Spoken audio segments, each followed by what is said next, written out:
Très chers internautes, bonjour chez vous, bonsoir, ça dépend de l'heure à laquelle vous nous recevez chez vous, dans vos maisons, sur Internet. Je sais que par la grâce du Seigneur, vous portez bien, comme nous aussi, le Seigneur continue à nous garder.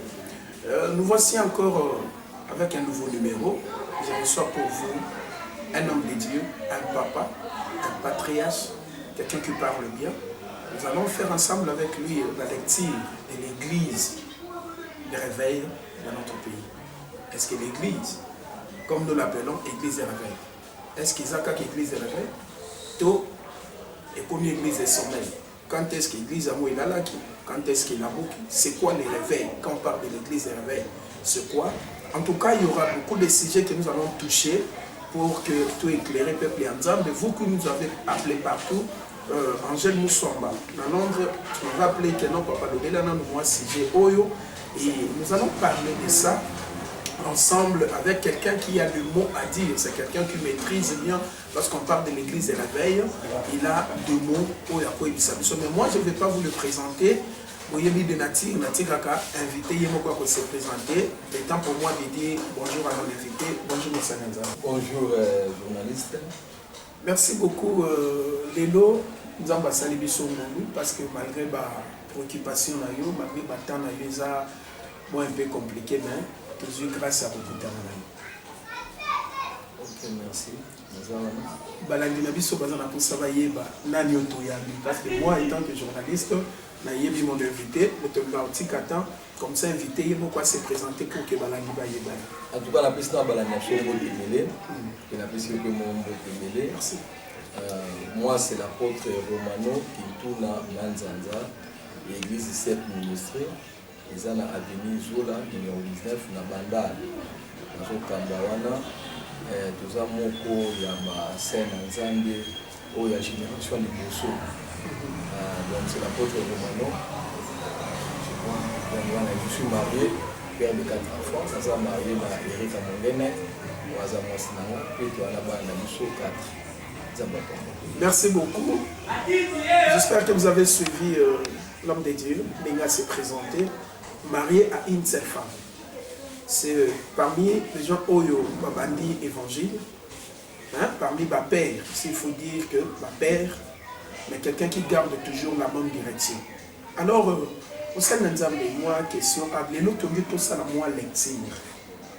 Il y a situation actuelle de l'église de l'éveil dans mon cannabis. S'il faut d'abord parler pourquoi Bazo Bengango église de réveil. Quand est-ce qu'il a là et quand est-ce qu'il comme église de réveil?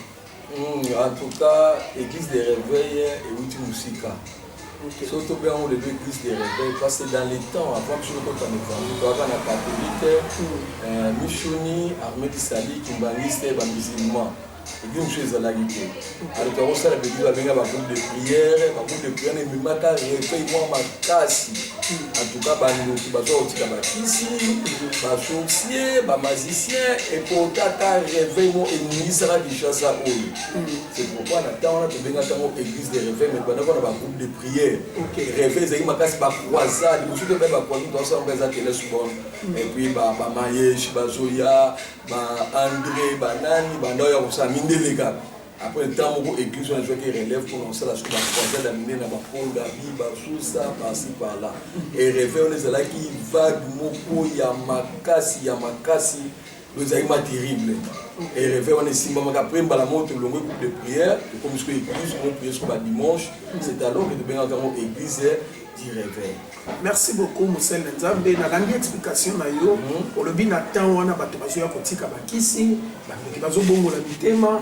En tout cas, apparition na bino et détruisaki misala ya Satan na makasi, pe bimisaki makambo na poisa.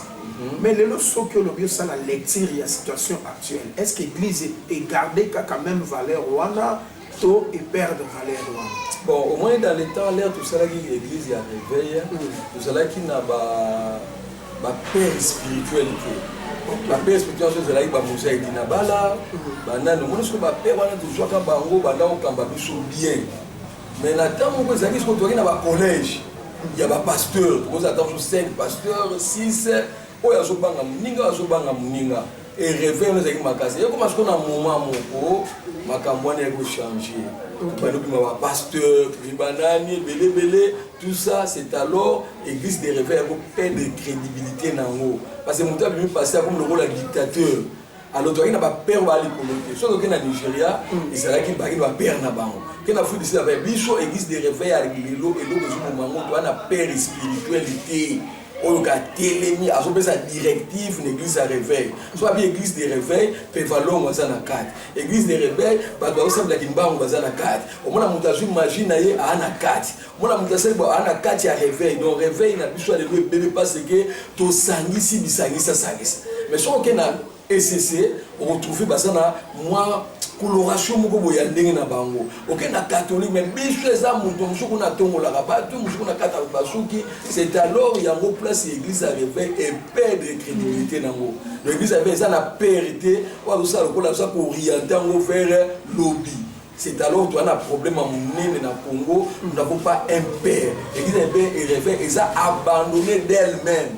Papa na bombe l'autre église à réveil ils ont abandonné maintenant la église à réveil nous colombo côté okoyoka bakani sango bazo tomboler ba kena sango bakene prison mais biso na réveil bakangaka ngamu ta réveil bakene bazo bete fimbu pe na aéroport bazo mais soki sango ay bazo respecter il faut biso moto bana ko se respecter église à réveil baby à partir tant biso ba perdre de crédibilité bano ba yé parce que na bato hôtel comme ba liberté comme ça makambo na ndenge na bango n'importe qui baso comme ba archevêque baso comme ba tamfumu ça dépend comment les gars pesi na yé baso la table ba catholique baso ba l'éthique donc ça dépend da ndenge monné mais toi même la coloration na biso bien il y a un moment où pour nous biso makali za ba père spirituel o ba ko église ba tia on alignement bazate.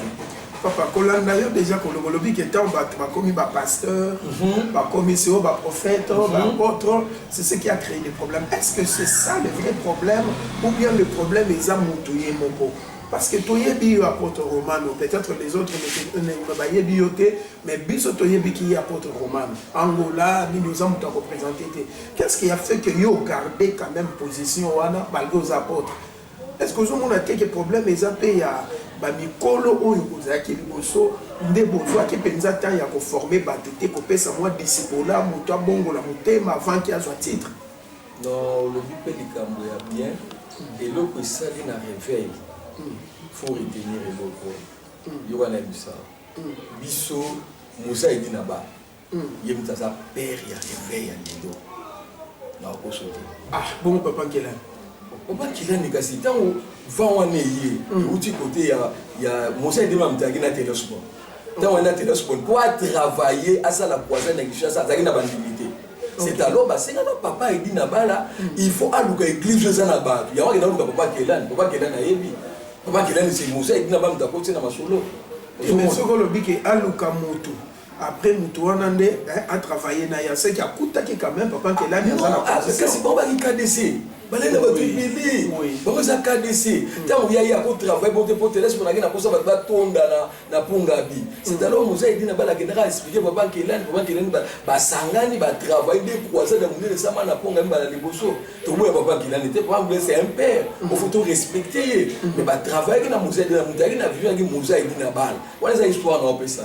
Tant on ba ya comme na vision on a papa Moussa et Dinaba na telos bon. Pour te laisser pour na travailler que ne ko luka KDC. Ça qui il y a des bonnes il y a quelques papa qui là papa qui a mon ba sangana ba ninga ba travailler Moussa dit na ba la moni pas comme na moi en pleur na a ben na sele nzai mala ozomona siko yesuko bisonde to bimi na KDCT papa Moussa dit na bala nde mutu abimisi église à réveil au mona lelo mais église à réveil même pas Moussa dit na bala Moussa dit na bala na bombe la noté azaki mutu akanga ki église pasteur na ko sala croisade te pasteur na bobe ça mutali banda papa elo be bomi Moussa dit na bala ya mwana so kaka fongola yi masolo de to ke liboso so ta onza malamu e panzani et comme na elle ya ma campagne na elle ya Chouapa c'est alors on église à réveil de Dieu en plein monita me panzani to comme ce qu'on a Jonathan papa Jonathan babimi makesa la bango kuna na drupa makesa la na ma campagne c'est dans l'autre bomba bimi bato parce que sont dans un ballon ba bimi ba la disco ba drupa ba libérer Sony ba libérer Mutombo ba libérer bato makesa sur l'église ba lo mosco dans un malade c'est alors réveil on do monde ça lelo ozomona bango nde baza kwa Coutinho azaki na KDC abimi na KDC aye abandi aye Coutinho to bitana azaki na ponga bia azaki loko na ye abandi loko wana nde Coutinho pe abimi bato bazobima nani mwanza azaki na Ahmed Salia abimi ba vague wana nde salamaki bongo banani oyo azaki na nana wa comme on est qui minga yazaki na mbinza ye ba bimi ba uswa biso na renouveau charismatique ya catholique toujours le kola ba ngembo au moins vague oui ba ba ba renouveau ba bimi c'est alors vague wana nene moni yango tout ça na ngolelo eza ba brana misele ba yaka ba saka na kati ya makambo réveil eza ba betel tu na deux vagues wana et vimbi c'est le problème à vague margué vimbi qui est votre leader Mosaï dit na bala akanga ki tout. Ok. Si vous voulez, tant que la séparation, il y a Adroupa, na Jonathan et Salami, c'est à l'église de Botami. Des bateaux, Bimi, Moutomba, Bimi, Sonia, Bimi, Bakebagelo, Nabaron. Vous avez dit, la bouta, la Rabbi Souma Mabé. Des Babimi, on a dit, mais non, ils ont raté, quel bateau. Mais, c'est à l'autre temps, Monique et moi, l'eau, quand on va gagner Salami, Jonathan, et on sait l'eau, des églises de Botami, l'eau. Mais ce qu'on leader, ça m'a télémi. Des Mosaïques dit Nabala Salaka. Ça t'aide à réveiller. Sur le système à Mosaïques dit Nabala, il y a besoin de travail à Nango. Toujours travailler sans l'hôpital. Pour faire l'hôpital, pour faire l'école théologique, pour Mosaïques dit Nabala, pas l'école théologique, pour ça, il y a des embêtés. Oh oui, c'est comme ça. Et puis il y a mis l'hôpital, les gens qui ont monté parce qu'ils ont guéri. C'était ça des blocages qui l'église à réveil. Et c'est alors catholique à l'école, à l'hôpital, l'animation sur la catholique, c'est alors le PC locaux. Mon élo, tout ça, on est là, l'église à réveil, école, non, ça va. Même Bananabino, il y a un pasteur, condition, le lieu comique et moutonnion, sont autant que catholique, autant que Sakakuna, cause à la cave prière. Voilà. Et puis bana na bino faut pas ba baptême kuna na catholique, faut chaque dimanche ba kenda kana ba messe. Bino moko boza ba pasteur. Siko to ko na ni catholique. Izolo na biso to ngina ba buzoba. Siko c'est alors que tu relèves. Tant que tu relèves, tu es comme on a Mosé à Ekokota. Tant Mosé à côté Mosé Kabila. Tant à côté dossier la sur la table, au dans la réunion et pas papa na ngai 15 ans na limité na 6e rue à côté dosenga personnalité juridique. Tant à mono kabime, oui ça ni ba jouer dans l'église on dengesali. C'est alors à Signaki to comme une confession religieuse. Alors conduit par qui? 15 ans moi nambo, il on t'a conduit biso. Mais pour conduire n'est pendant 20 ans à Saint-Lélo qui va réveiller. À mon apôtre. Mais ce qu'on veut bien saluer le côté, c'est compliqué. Mais c'est l'église la plus humiliée dans le monde, quand ils ont réveillé à Congo. Non, peut-être qu'ils ont menacé l'église de réveil parce que il y a des motos au besoin de combattre. Est-ce que déjà par rapport, il y a problème, il y a ordre, il y a problème de souci. Nathan wakala na Bible je mona ba Jérémie mokonja fuka meli mais le lobby chose a besoin de te fuka na poto je lo wana église église de ça sens le logo David azalaki grand soldat c'est David nda pesa orientation ya armée na monde ndio mona armée de ça organiser balanda système à David balanda David tala David na ngene yo ajouer Joseph nda pesa administration mona ka directeur nani boye secrétaire muta pesa mo Joseph na Égypte nde ba tricher nde boti ba Socrate ba nini ba uta université ya Joseph je ne t'abandonne en Égypte bon et bi makambo te ba Socrate ba nani ba ipoka bango tu wana ba yekole pa ya David ya Joseph yenda monsieur administration wala monsieur armée Salomon même si sagesse sa monde comment ko kata makambo ya minene c'est Salomon tu vois mimi ko na beso biso tant de la carte église à réveil tu vois comment na ba kambi na biso ba fuka mela ba kunji ba ke ba fuka mi pozo moi loko so ka jumo eloko ba ke kuna ba bandi ko bunda bitumba mais il y a goûté ça là qui dans l'état ça là qui met église à réveil au moins la jambe ça so ki de kolobela Hérode azo lenga azo trembler mais église avait lo banga nani yango yo ka mokonzi moko a bongol mutema église so ka une église avait il vous tapez cette instruction ba ça qui était beaucoup mona papa nous souffrons église les seule église na Congo oyo déco to so ka mikanda déco ça biso ka ba so mikanda déco te déco ke na bona ka biso la confusion religieuse mais déco ya ko sakana na biso biso na membre de côté faut tout ça directement le ministre de la justice aux hommes les lots de quoi oya sakana na biso tu as mis droit na biso de na samba na bika ba futa mikanda déco ba futa ka aner ba futa ka boye ngo ça na yebi bongo mais oyo ngana na sala ba mama wala ba sala bilanga mbate tala ba zambo ezebele bela mais le surtout qui na bato ko ba ka église à réveil ya malunga katuluka sana ba se passer bien ba pesa kaye mukanda biso on a catholique za on ndenge moko kolongola te obakisa te mais pourquoi je dois progresser te ba leader bazati o mtana souci église ya oya zati ya Congo c'est pourquoi moi tant tout le monde ba dodo kamba bazokota masolo yo mais mabeka keza po azokota nango na mabe ba salité wana ba ngba pesa ye abima na ba salité wana atika bango ba potana ba salité na bango ba bongisa ba salité na bango soka bozwa génération mo foya so génération ne peut-être tant mususu bango batika la ba père génération bana mo bima ba bana sa ba bana bosala bana bozongi sabo c'est à l'église où va sens mais so bango ba sakaka ba la mentalité moko ko ezo sala ke ye moko azwalia amela asepela. C'est pas comme ça. Quand l'église a réveillé, ce qu'on a dit, moi, je vais l'église de réveil. Moi, je vais l'église de réveil. Le lot, papa, on a tout, on a les gars, on a nzala, on a belé diamba na yo, ok na gambelo. Alléluia, bah, la biga réveil. So ibimbo ba l'église a réveil ibagimbo. Ce qu'on a la orienté bateau nyonso. Ah, t'as des autres. Est-ce qu'ils sont mon savoir que n'a pas oué côté à bon, bah on peut c'est ordre de mission. Bah là c'est tel au ça la talaboy. Mais biso ça bon côté. Moudra zana nzalana temka ba ngote ba mamba tumbo ba pesi et puis le réseau ma réveille les lots et ça bandino ba yé les lots l'église parce que l'église dit réveil tant que côté ici tendance mpevalongo na carte église tendance ya ba kisi na carte c'est alors église ekufi mutu ba ndeko talisa maboko boina nzela asa l'église ya na ponga basila asa c'est église na réveil alors ba makambo akezo mukanda ba pesi ça me sans ordre à Dieu bani ko sala biloko na c'est alors église ekufi bien si ko bandi mita bazoya kitala tala na nkolo yesu ka biyo ka makamne chazo bima moni si ko biso passer to te a parole de yesu ala kisaki biso bani musu bakini na bamba ke au bible le bien déjà na Timothée 1 Timothée chapitre 4 ba to ça na ba démangeaison ya ko ka maloba oyo esepesa matoi na bango mutalika ke église okobala okobota ozo voyager si ko passer so moni kazana onction muke abandi sika osani aba muninga fungola ngati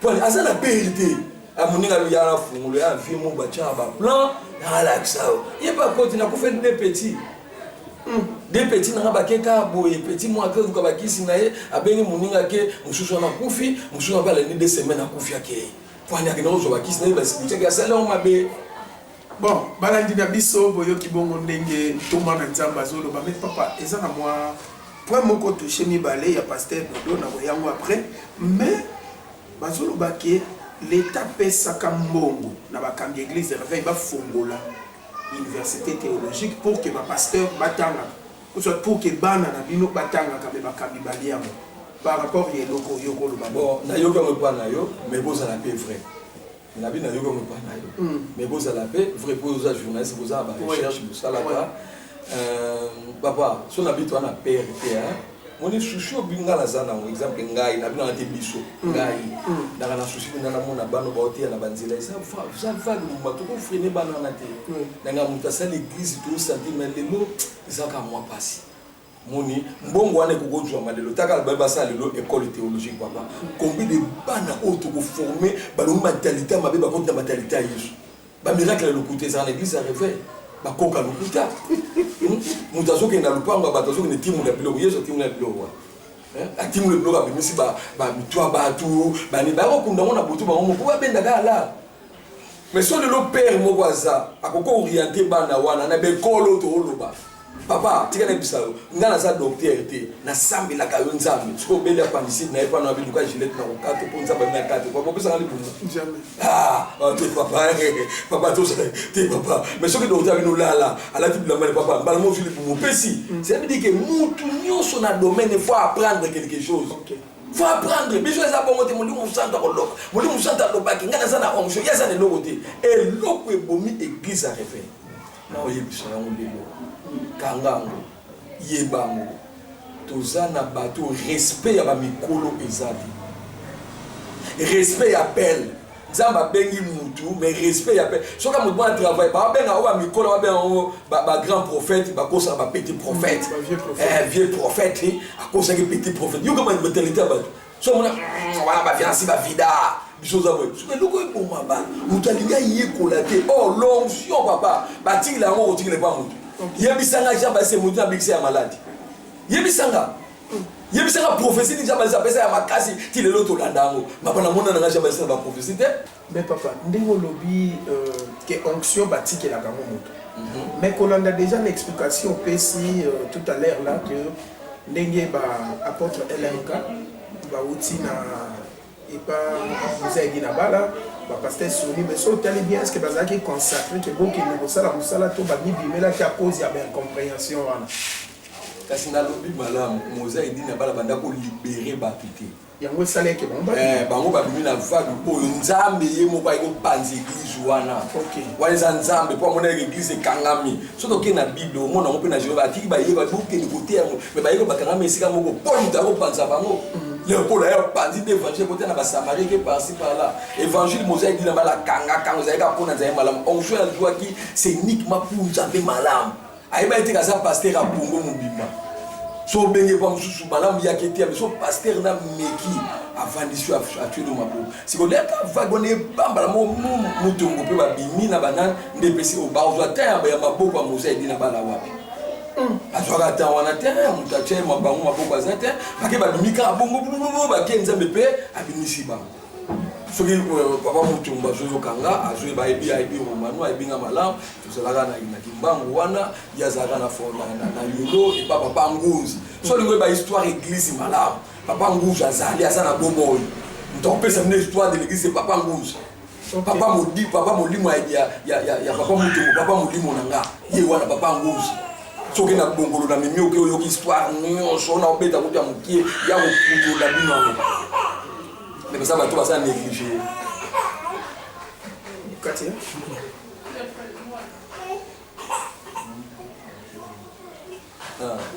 Au Kataki. Vous continuez. Déjà, très chers internautes, je vous promets que Elongo na Porto Romano na canal naie tokomona Papa Ngounze Azana Bongolo wana tokomona ye potoyeba histoire de l'église parce que sur ce thème là il y a des choses au bazoye bisabiso muto na muto va apparaître à lobby makamna ndenge na ye o ya ya lobby pe na ndenge na ye mais apôtre par rapport il y a communauté Vezangonga même nyoso examiner mais par rapport il y a église de réveil lelo moi question moko amuke c'est ko yo zanga bolili parce que église de réveil kabwani tozo kakotoyo archevêque Soni Kafuta Zali, Toyebi Kotoyo, archevêque Dodo Kambazali. Position de l'église avant. Bon, position, les églises sur tout beauté on a passé. Ok. Malgré tout ça, on s'y tout ça, mais position ils savent manquer. Position Zali, mais aussi on n'avait pas de Dodo. Azam Moussala Zambo n'a respecté ma casse. Ok. Aussi n'est pas attiré au côté na bitumba mikolo ko kankenza na suni eza mwa bitumba na kati na imba pa koleka mafuta akola na yebi église fo ba mikolo na ba tia mapembeni po génération moko ebanda oyo ko peut-être jour implice o ata Elia travaillaki mais lycée tango yaka portaki implice makaso Elisa oyo Elia portaki te alors to singi pa ngana osingi pa do kamba na nga ko ta suni te na ko ta mais na lingi respect ba père ezala. Sur l'église, a respect ma père et ils ont moi passe. Parce que PC l'eau pour moi, on a ma casse. Sur l'église, il y a un autre genre. Moi, j'ai dit na bala tigre mon sur la tigre sur la passe. Sur Sonia Zawana. Quand on monte moi 5 ans Sonia Zawana musique à peine une année à moi bon ce que la confinement travailler pété. Akanga mutema magata bazole bambongo autant sous président liboso aliaka et koleka autant sous allié afanda ça na kimia atala ndeni ba okele ti wana soit ça na posa relève na ça na posa joie mais si côté ce n'est pas le moment à côté la purité na bangote pour le moment na ça côté na côté mais na c'est pas de tika Sonia continuer mais ami pomier mon côté assemblée générale et salami ba pomier Assemblée générale, tant au Soni à côté place wana, basala qui remise et reprise, bamona kankenza. Kankenza a joué à tikeli onction wana. Il y a joué onction à zota mbulanango. Si vous y a côté onction wana. Il y a l'assemblée générale, ça n'a pas besoin de l'assemblée générale. N'a la convoqué l'assemblée générale. Nous balobi pasteur Soni a loba qui a démissionné. Yango atika qui tant va organiser un moyen d'ima qui oui tout ça l'assemblée générale, tout passer l'élection, mais à lobi que une humiliation à se retirer. C'est quoi se retirer tant que Kolo a continuer. Même par rapport à Yawana papa, ndenge ba polier. Mais lorsque comme va pasteur bozo funda na TV bozo samba, ba fidèle bozo landa, un mot que comme na pour aller plus loin même pour finga na papa. Qu'est-ce que vous enseignez aux fidèles? Mutoa nya bongo la kutema lelo mona ba papa bazo binda. Te balanda wana te sala nango. Kimbangisa salango. Kimbangisa salango, catholique pas salango. Armée de sali pas salango, ba musulman ba aussi ça bongo kala mingi te.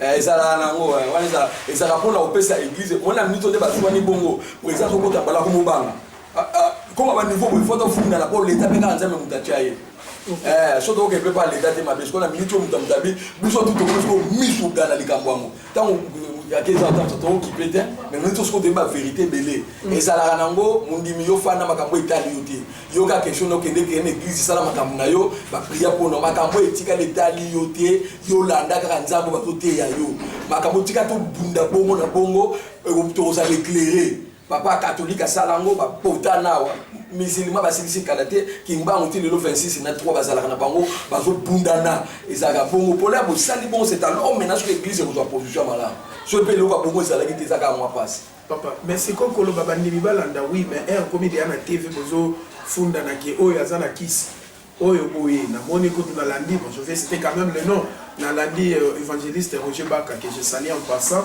écoute ba pesi na kaye ya pasteur au bazan église mais ce sont des sorciers ba pasteur abandoki l'église de l'évêque papa et ba fidèle bazo yo kango Yesu alobi boya la Matthieu chapitre 7 verset 21 à 23 na mukolo so ba msu na yeba ki binote bono sa miracle na yebi binote Roger Baka atika biloko osala na catholique ba pasteur baza ba kisi bazate yo ba baleka na TV bazo na TV photos à la peine na mayele na moi sage église arrivé biso moto osu yango ba pe so liste ba pasteur baza ba kisi kita di ba na ba kisi yo no mona ba kisi on les a il faut soit liste c'est des esprit de liste ba pe so liste mais le point là des choses dans la biso netolé kana te tola ça des choses de le kana kati anda te bien ma kam su papa yo ko sala na vie privée non na ko kota moté mais tant aux les kana kati te zo ba neso pa no ko benga ba to faina ba to solo na bango yo moto bon les kana te folo ba ko tout ça mais allez na kaya lo bi muto apesi nani apesi ye kaya Sony Kafuta atangi yango yemoko j'ai suivi cette émission là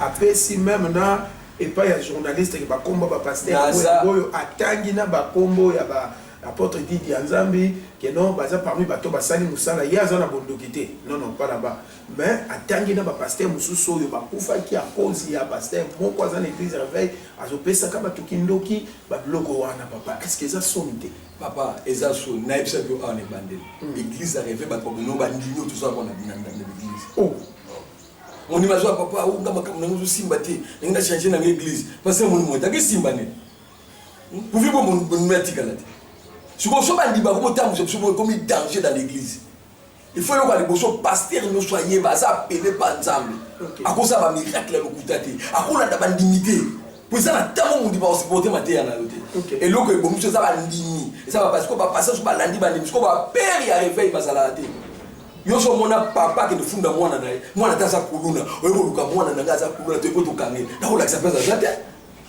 pour c'est mon fils ozo ndelo bwana mais so me papa comme funda mwana est-ce que ça so perdre faut pas que so père mwana pengui yo papa so jouer rôle na ki papa te na ko fa ndela no finga bana oyo za boye waza bakisi non ça ne se fait pas na osala tuna benga bana na orienter bango vers l'orientation solo bon so ça se présent réveil pourquoi tu es le président du réveil oko kamata mikande église on kanga ombien on le mona réveil et si la kebe église musu ba mbasala ya bango est-ce que yo za père ozo ke no bana ba TV ça ne existe pas papa yo la ça na ke ça réveil tambula boy et ta bazana ba kisi bazana non et ça la raté papa soka za la carte réveil na za président réveil directement la suspendre.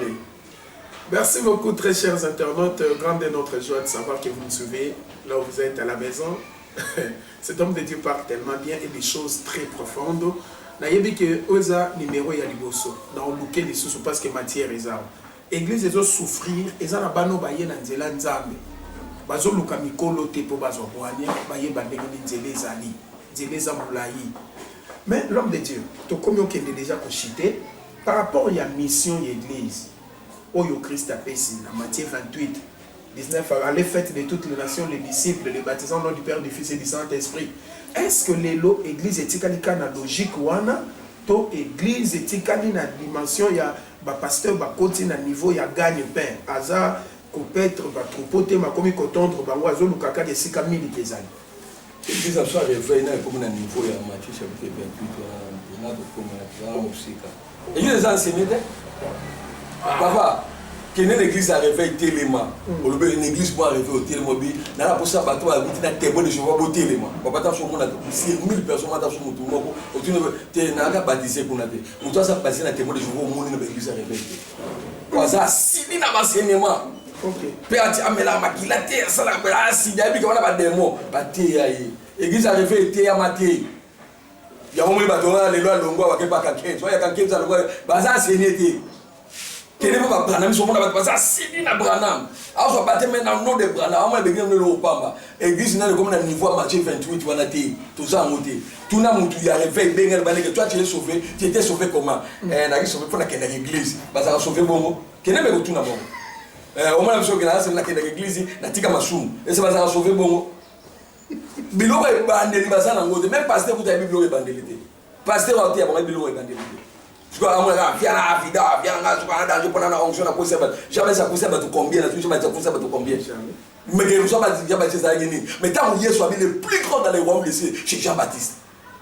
Mais pourquoi t'as pas Moïse, pourquoi t'as pas Élisée, pourquoi t'as pas Élisée, avec le plus grand, et ça Jean-Baptiste. C'est quoi responsabilité on les ozonge pas nani pas ina bino batata, to les ozonge pas ya ba. Les ozonge pas tata bazate. Ya on a vu tata ba yeba ken enseignement. Soit il y a tel fils, tel père. Et la guise va s'enseigner. Mais on n'est pas tata, on est pas katina yo. Mais je vois moi dans ça va prendre funda ça la kandoki, à toi comme magie. Est-ce que nous sommes comme mais ce que le bibongo apôtre Romano, mais au milieu que c'est pas comme ça, parce que bino boza batata. Ce que le bique batata bazate et bon bino c'est quoi yo responsabilité na bino. Bon le que c'est temps et belé l'évangile. C'est quoi tout le monde? C'est que vous savez la bino leur tête on est.